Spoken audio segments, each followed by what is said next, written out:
जय श्रीराम मित्रांनो, मी सुनाना विमल सोपानराव गागरे पाटील. सुंदर माझं गाव श्री क्षेत्र तांबेरे येथून मित्रांनो, सुंदर माझं गाव श्री क्षेत्र तांबेरे येथे सुरू झालेल्या श्रमसंस्कार शिबिर, राष्ट्रीय सेवा योजना, कला वाणिज्य विज्ञान महाविद्यालय सातरळ यांच्या संयुक्त विद्यमानाने सुरू झालेलं हे अभियान सुंदर माझं गाव श्री क्षेत्र तांबेरे येथील आज अभियानाचा दुसरा दिवस आणि अभियानाच्या दुसऱ्या दिवशी क्रांतिज्योती सावित्रीबाई फुले यांचा जन्मदिवस आणि यांच्या प्रतिमेचं पूजन करून ग्रामस्थांच्या उपस्थितीत आज दुसऱ्या दिवसाची सुरुवात. ग्राम स्वच्छता अभियान सुंदर माझं गाव श्री क्षेत्र तांबेरे येथील वेगवेगळ्या ठिकाणी, त्यामध्ये प्रामुख्याने सुंदर माझं गाव श्री क्षेत्र तांबेरे ग्रामस्थांचे आराध्य दैवत प्रभू रामचंद्रांच्या मंदिरात तसेच प्रांगणात आणि परिसरातील सर्व मंदिरांची स्वच्छता सर्व विद्यार्थ्यांच्या माध्यमातून या ठिकाणी झालेली आहे. मंदिराबरोबरच प्राथमिक शाळा, दशक्रिया विधी मैदान, मोरेश्वर मंदिर,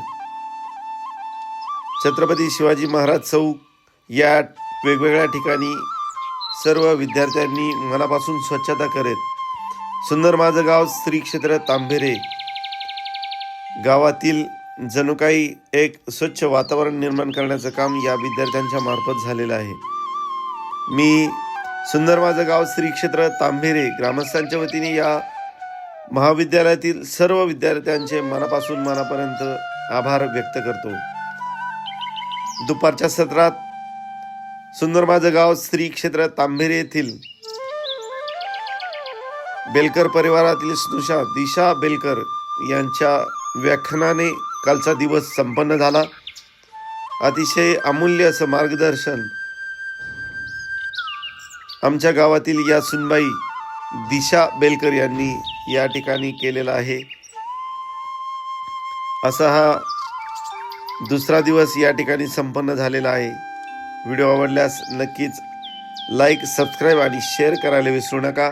आपला चॅनल आपल्याच माणसांसाठी. सुंदर माझं गाव श्री क्षेत्र तांबेरे असं गाव, लोक सहभागाचं दुसरं नाव. जिथे राहतात घराचं घर पण, माणसाचं माणूस पण आणि गावाचं गाव पण टिकवणारी माणसं. धन्यवाद.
कॉन्फिडन्स, विचारांना कृतीमध्ये आणण्याची शक्ती म्हणजे आत्मविश्वास.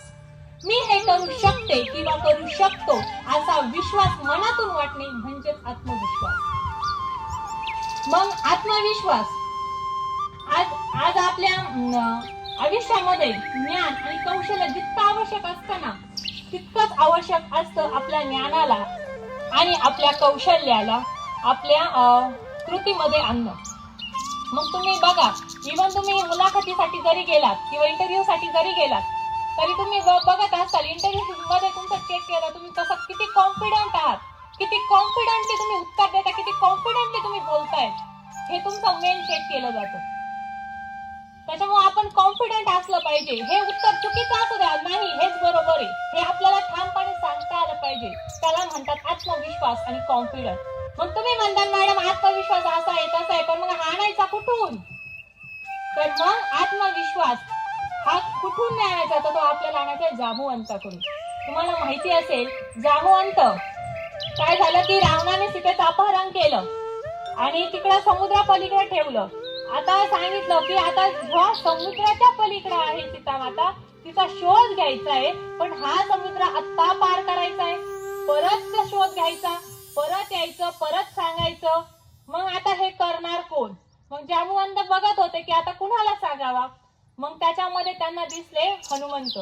मग हनुमंतांना विचारलं की आता तू करशील? ते म्हणे माझ्याच्याने शक्य नाही, हे खूप अवघड आहे. मग जांबुवंतांनी हनुमंतांना त्यांच्यातल्या शक्तीची जाणीव करून दिली, त्यांच्यातला आत्मविश्वास चालू करून दिला आणि सांगितलं, अरे तू तोच आहेस रे ज्याने सूर्याला गिळायला सांगितलं होतं. तू सूर्याला गिळणार होता, हा तूच आहेस अरे हनुमाना. त्याला हे जाणीव करून दिली. त्यानंतर त्याला सांगितलं, अरे इंद्र जेव्हा त्याला थरथर कापत होते ना, अरे तू तोच आहेस. म्हणजे त्याच्यातला आत्मविश्वास त्यांनी जागृत करून दिला. म्हणजे आपले जे आसपास जे मित्रमंडळ असतं ना, त्यांना आपले गुण विचार ते आपल्या त्यांनी आत्मविश्वास निर्माण करून दिला पाहिजे. मग एक मित्र फोन पाहतोय, मग दुसऱ्या त्याच्या फोन मध्ये डोकं घालणं, हा आत्मविश्वास आणून देणं काय कामाचं नसतं. त्याचप्रमाणे म्हणजे आपण किती आपला मित्र असा ठेवायचा की जो आपल्याला संकट काय, आता अभ्यास आहे ना, हा पॉईंट तू करतोय ना, हा मी तुला त्या पॉईंट बद्दल अजून मला माहिती, मी सांगतो तुला. किंवा मैत्रीण आहे, मी नाही मला येतं हे, तुला पण सांगू का? असं जर केलं, असे जर मित्र मैत्रीण जीवनात जर असतील तर नक्की यशस्वी व्हा. आणि आपल्याला कुठली संकट काय जे मदत करतात तोच खरा मित्र असतो म्हटलं जातं. त्यानंतर चौथी गोष्ट म्हणजे तुमचं हार्डवर्क. तिसरी गोष्ट म्हणजे तुमचं हार्डवर्क. तुम्ही किती कष्ट घेताय अभ्यासासाठी, तुम्ही किती कष्ट करताय. इव्हन इफ तुम्ही म्हणजे आर्मी मध्ये त्याचं सिलेक्शन व्हायचं असतं, त्यासाठी त्याची जीवापाड त्याची म्हणजे कष्ट बघावं लागतात. रनिंग करणं आहे म्हणजे मला एवढं माहिती नसतं, तुमच्या काकांना माहिती असेल रनिंग वगैरे किती असेल काय, पण म्हणजे त्याचे खूप सारे कष्ट असतात. आणि जेव्हा त्यांचं सिलेक्शन होतं तेव्हा त्यांचा जो आनंद, ते मेहनत म्हणजे त्यांनी कष्ट घेतलेले राहतात, त्या मेहनतीत त्याला वेगळाच आनंद असतो. असं नाही ना की आपण इथं बसलो, आपण बोललो हा हे मला करायचंय, पण तुम्ही जर अभ्यासच केला नाही, काहीच केलं नाही, तर कसं काय होणार आहे. त्याच्यासाठी कष्ट जीवनात सगळ्यात महत्वाचे असतात आणि कष्टाशिवाय काहीच नाही. तुम्ही बघा, एखादं ऍप डेव्हलप करायचं असं त्याच्यासाठी कोडिंग वगैरे लागती, तर ती कोडिंग पण त्याच्यासाठी पण डोक्याचा वापर करावाच लागणार आहे ना, तर ते ऍप डेव्हलप होणार आहे. एखादा कोणी असू, एखादा श्रीमंत माणूस असू, पण त्याला पैसे कमवण्याची अक्कल लागतेच ना, तर तो बंगला वगैरे बांधू शकतो ना. म्हणजे प्रत्येक ठिकाणी कष्ट हे करावेच लागतात. किंवा आता पेपर आले, मग अभ्यास करावा लागतो. आजच्या दिवशी का होईना पण अभ्यास करावाच लागतो. तेव्हा पुढे पेपरला बॅकलॉग नाही राहू एवढं टेन्शन राहतं. फक्त बॅकलॉग राहिला नाही पाहिजे म्हणून अभ्यास करतो, एवढं मला निश्चित माहितीये की नाही बाबा ऑल क्लिअर झालं समाधान कसं राहतं माहिती. आणि कष्ट हे करावंच लागतात जीवनामध्ये. आणि त्याच्यानंतर रिकाम लिहिलं तर ते खूप छान असतं. मधली पाने हे आपण भरायची असतात, कारण ते आपलं कर्म असतं. मधली पाने आपण भरायची, कारण ते आपलं कर्म असतं. चूक झाली म्हणून कधी फाडून फेकायचं नसतं, कारण त्यातूनच आपल्याला पुढे काहीतरी शिकायचं असतं. चूक झाली म्हणून कधी फाडून फेकायचं नसतं, कारण त्यातूनच पुढे आपल्याला काहीतरी शिकायचं असतं. आणि आयुष्य हे विद्यार्थ्याच्या वहीतील एक पान असतं. बघा, आपलं आयुष्य हे विद्यार्थ्याच्या वहीच्या पानासारखंच आहे, कारण की पहिलं पान हे जन्म असतं. खूप सुंदर आपली वही बघा, कधी पण बघा, पहिले पान एकदम सुंदर लिहिलं असतं. पहिले एक पान का होईना आपण खूप सुंदर लिहित असतो. तो जन्म आहे ना आपला खूप सुंदर असतं. मधली पानं आपण भरायची. आपण काय करतो काय नाही ते आपले आपण भरवायचं, कारण ते आपलं कर्म आहे ना. मग चूक झाली म्हणून लगेच फाडून फेकायचं नाही. तुम्ही काय चूक झाली का पहिलं सगळ्यांचं काय असतं, थोडी चूक झाली ना फाडलं पेज गेलं डस्टबिन, काहींचे विमानं होतात त्याची. पण चूक झाली म्हणून कधी फाडून फेकायचं नसतं, कारण आपल्याला त्यातून पुढे शिकायचं आहे ना. आणि तुम्ही बघा, एक नोटबुक घ्या, ती लिहूपर्यंत तिचा मुक्काम आपल्या बॅग मध्ये असतो. ज्या वेळेस ती नोटबुक लिहून होती तिचा मुक्काम रद्दीवाला आला गेला घेऊन, असं असतं. आणि तिचा मृत्यू, शेवटचा पान हा तिचा मृत्यू असतो. त्याच्यामुळे आपलं आयुष्य सुद्धा असंच आहे. आणि ज्या वेळेस तुम्ही एखाद्या पोस्टला किंवा एखाद्या कुठेही जॉबला, छोटा मोठा कुठला जॉब असू, जेव्हा तुम्ही एखाद्या जॉबला लागतात त्यावेळेस जो आनंद तुमच्या शिक्षकांना फक्त येऊन भेटा, खूप आनंद होतो. माझा विद्यार्थी घडला, माझा विद्यार्थी असं झाला, सगळ्यात आनंद शिक्षकांना होतो. पहिले म्हणतात ना, पहिले गुरु आई वडील, दुसरे आपले शिक्षक असतात. खूप आनंद होतो खूप. आणि आई वडील इतकं कष्ट करून आपल्याला फक्त आणि फक्त असं वाटतं की नाही आपला मुलगा इतका मोठ्या पोस्टवर जाईल, आपली मुलगी इतक्या मोठ्या पोस्टवर जाईल, त्यांना फक्त एवढीच आशा असते, त्यांना दुसरं काही नकोय तुमच्याकडून. ते म्हणता की तुम्ही हेच काम करा तेच काम करा, ते तुम्ही फक्त म्हणा आम्हाला अभ्यास आहे, आज अभ्यास नाही करायचा, अभ्यास करा, तुम्ही अभ्यास करा. तुम्ही खोटं बोलत असा, पण तुम्ही आई वडिलांशी किती खोटं बोला, पण ते तुम्हाला कधीच मनाने एक शब्द सुद्धा दुखावणार नाही. कारण त्यांना माहिती ना काहीतरी घडणार आहे जीवनात, आम्ही केलेला खर्च आहे, मला माहिती माझा मुलगा मुलगी अशी नाही, ते काहीतरी यशस्वी होणार, काहीतरी करणार, एवढंच बोलते मी. आणि मला इथं राजू सरांनी फोन केला त्यावेळेस मला प्रश्न पडला, आता कोणत्या विषयावर बोलायचं. मुलांवर बोललं की मुलं म्हणतील आमच्यावरच बोलल्या, मुलींवर बोलले की मुली म्हणून आमच्यावरच बोलल्या. म्हटलं मग दोनांच्या याच्यावर नको, त्यांच्या भविष्याविषयी बोलावं, म्हणून मी हाच विषय निवडला होता, जीवनात यशस्वी होण्यासाठी काय करावे. मला राजभाऊ सरांनी तसं प्राचार्य मॅडम, उपप्राचार्य मॅडम त्यांनी सर्वांनी इथं बोलवलं, त्याबद्दल मी त्यांचे आभार मानते, सर्व स्टाफचे पण आभार मानते. तसेच तुम्ही सर्वांनी खरे आभार तुमचे मानले पाहिजे, तुम्ही मला एवढं शांत चित्तेने ऐकून घेतलं, त्याबद्दल तुमचे खरोखर आभार. आणि मेजर काका म्हणजे आमच्या तांबेरे गावचे ऍक्टिव्ह माणूस म्हणजे मेजर काका आणि निमसे सर एक असतात. म्हणजे तुम्ही आता साफसफाई वगैरे सुंदर सुंदर चित्र रेखाटलेले अमरधामच्या तिथे वगैरे, ते सगळे मेजर काकांनी म्हणजे एकदम सगळ्यांच्या सोय, म्हणजे कुणी जरी हे झालं की प्रत्येकाच्या प्रित्यर्थ एक झाड लावलं जातं. आणि मी म्हणजे नवीन होते तेव्हा मला विचार करायचे मेजर काका गावात करते काय बरं, मी नवीन विचारण्याचा प्रयत्न केला. जेव्हा मला कळलं म्हणजे एक एक नवीन नवीन त्यांचा उपक्रम असतो, नवीन नवीन काहीतरी, म्हणजे काय डोक्यात त्यांच्या आयडिया येईल हे कुणीच सांगू शकत नाही. आणि म्हणजे भविष्यात जी गरज आहे झाडांची, ज्याच्यापासून शुद्ध ऑक्सिजन भेटतं, ते खरंच म्हणजे कळलंय. आणि भविष्यात तांबेरे गावाला ऑक्सिजनची कमी पडणार नाही एवढं तर निश्चित सांगू शकते. आणि म्हणजे त्यांचे नवीन नवीन आणि निमसे सर आणि मेजर काका यांचं जे सूत्रसंचालन आहे ते खूपच सुंदर असे सूत्रसंचालन वगैरे करतात. आणि खरं सुंदर माझं गाव श्री क्षेत्र तांबेरे का म्हणतात हे मला कळालेलंच आहे. खरं तर ते आताच विवाहित होऊन श्री क्षेत्र तांबेरे येथे सोन्याच्या पावलांनी आलेले आहेत. आणि निश्चितच त्यानंतर जो पहिला सोमवार आला त्या पहिल्या सोमवारी आम्ही त्यांना गावातील श्रीराम मंदिरा शेजारी जे पुरातन महादेव मंदिर आहे त्या ठिकाणी आरतीसाठी सपत्नीक आमंत्रित केलं. आणि मोठ्या आनंदाने त्या ठिकाणी त्या उपस्थित झाल्या. आणि तेव्हापासूनच आम्हाला असं वाटलं की हे कार्य करण्यासाठी आम्हाला एक सुंदर अशी भगिनी, एक मुलगी आमच्याकडे देवाने पाठवली आहे. कुळी कन्या पुत्र होते जे सात्विक तयाचा हरिक वाटे देवा, या न्यायाने अगोदर कन्या आणि आज ज्ञानज्योती सावित्रीबाई फुले यांची जयंती आहे. आणि योगायोगाने आज व्यासपीठावर मान्यवर महिला आहेत, शिक्षिका आहेत आणि तुम्ही सर्व विद्यार्थिनी भगिनी आहात. या ठिकाणी अनेक मान्यवर उपस्थित होतील, आपल्याला वेगवेगळ्या विषयावर ते ज्ञानार्जन करतील. मी सुद्धा उद्या पर्यावरणाच्या दृष्टिकोनातून आपल्याशी हितगुज करेल.